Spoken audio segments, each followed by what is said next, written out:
তোমাদের একটা গল্প বলি। একবার শ্রীকৃষ্ণ আর অর্জুন গ্রামে ঘুরতে বেরিয়েছে ভ্রমণে। এমন সময় দেখছে এক ব্রাহ্মণ বাড়ি বাড়ি ভিক্ষে করছে। তো অর্জুনের খুব দয়া হয়েছে, সে তার ঝোলির ভেতর থেকে এক মুঠো স্বর্ণমুদ্রা সেই ব্রাহ্মণকে দেয়। ব্রাহ্মণ খুব খুশি হয়ে বাড়ি ফিরছে। বাড়ি ফেরার পথে এক লুটেরা সব লুট করে নিয়ে চলে যায়। ব্রাহ্মণ তো খুব দুঃখ করে গিয়ে তার স্ত্রীকে বলে। নেক্সট দিন কি আর করা, আবার যথারীতি ভিক্ষে করতে বেরোয়। তো অর্জুন আবার দেখা, অর্জুন আর শ্রীকৃষ্ণ ওরকম ভ্রমণ করছে।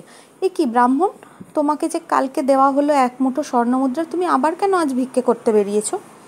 তখন ব্রাহ্মণ বলছে যে আমার এই রকম লুটেরা সব লুট করে নিয়ে গেছে। তো অর্জুন খুব দুঃখ পেয়ে ওর গলার থেকে একটা খুব মূল্যবান মতি খুলে ব্রাহ্মণের হাতে দিল। নাও, এই মতির মূল্য আরও বেশি, মতিটা তুমি নিয়ে ঘরে যাও। তো ব্রাহ্মণ এবার আর কাউকে বলেনি, বাড়িতে স্ত্রীকেও বলেনি, কিছুই বলেনি। পুরনো একটা ঘড়ার মধ্যে মতিটা রেখে দিয়েছে। সে তো বেজায় খুশি। রাত্রিবেলা ঘুমিয়েছে। ভোরবেলা উঠে তার স্ত্রী ঘড়া নিয়ে জল ভরতে গিয়ে ঘড়াটা ভেঙে ফেলেছে। দিয়ে কী আর করে, বললো আমি তাহলে সেই পুরনো ঘড়াটা নিয়ে জল ভরতে চাই। তো জল তুলে নিয়ে আসছে। জল তোলার সময় তো যথারীতি ওটা ভেসে চলে গেছে। ব্রাহ্মণ বলছে, এ কি, তুমি এই ঘড়া নিয়ে কোথায় গিয়েছিলে? বললো, আমি নদীতে জল আনতে গেছিলাম। তখন ব্রাহ্মণ বলল, সর্বনাশ, এই ব্যাপার, আমার মতিটা তাহলে ভেসে চলে গেল। তো ব্রাহ্মণ কি আর করে, মনের দুঃখে আবার ভিক্ষে করতে বেরোয়। যথারীতি আবার অর্জুনের সাথে দেখা, কৃষ্ণও দেখা। কৃষ্ণ এসব দেখে মুচকি মুচকি হাসছিলেন। তো সব ঘটনা শোনার পর কৃষ্ণ ওকে দুটো আধুলি দিল, নর্মাল আধুলি, বলে এই দুটো নিয়ে যাও। ব্রাহ্মণ হাত পেতে নিল, খুশিও হলো।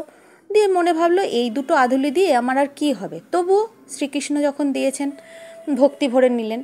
তো রাস্তায় যেতে যেতে এক জেলে এক মাছকে ধরেছে, নদীতে দেখতে পেলে এক মাছকে ধরে, মাছটা ভীষণ ছটপট করছে। তখন কি করলো, ব্রাহ্মণ বলল যে এই মাছটাকে ছেড়ে দাও, এই দুটো আধুলি নাও, তুমি মাছটাকে আমাকে ছেড়ে দাও।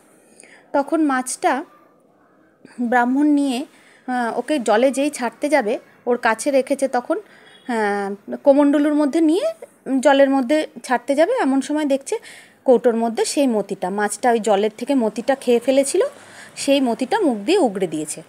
তখন ব্রাহ্মণ তো বেজায় খুশি, সব ব্যাপারটা বুঝতে পারলো ব্রাহ্মণ। তো সেই